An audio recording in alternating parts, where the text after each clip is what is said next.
On February 7th, 2018, was the first time we heard about the circus tigers in Guatemala.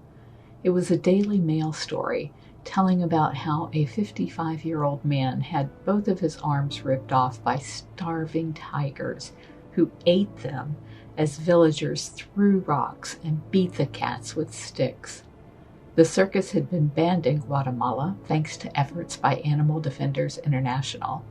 The tigers were supposed to be turned over to authorities, but instead the Ponce Circus and others went on the run. On October 29, 2018, we heard the Ponce Circus tigers were still starving, and we asked ADI if they were able to find them. By November 11, 2018, ADI was able to announce that they got the last 6 tigers out of the Ponce Circus. The big cats were transferred to a temporary rescue camp that Big Cat Rescue helped fund, and the laborious process of obtaining export and import permits began. In all, Animal Defenders International rescued 6 lions and 15 tigers from the rogue circuses. Big Cat Rescue funded the care of 3 tigers, Kimba, Simba, and Max, during their ordeal.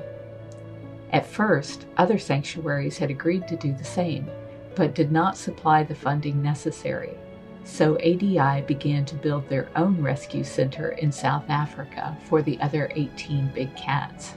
Fast forward a full year, and on November 19, 2019, we were finally able to announce the arrival flight had been set for November 25th of 2019.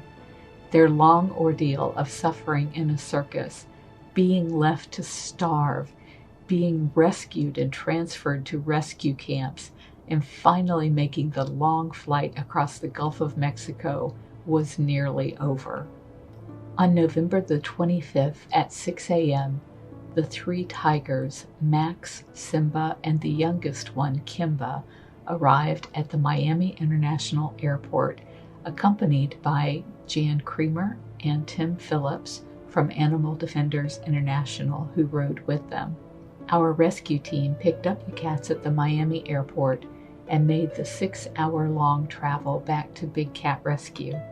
It took longer than usual because we had to drive very carefully with this precious cargo. Now these cats are being released into their permanent homes at Big Cat Rescue. The first to come off the trailer was Simba, a 9-year-old male tiger, and he was let out into our 2.5-acre vacation rotation enclosure. Until being rescued by ADI, it's likely that his feet had never touched grass. He had spent his entire life in a circus wagon.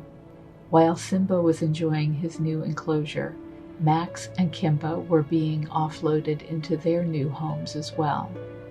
Their new homes are approximately 4,000 square feet each, full of rocks and trees and plants and ponds and things for happy tigers to do.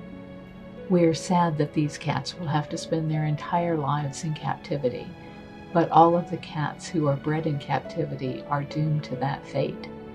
Circuses are being banned all around the world, and it's time that we ban them here in the US as well. We have to stop the cub handling, which drives so much of the breeding, exploiting, and then discarding of these cats. You can help us at bigcatact.com.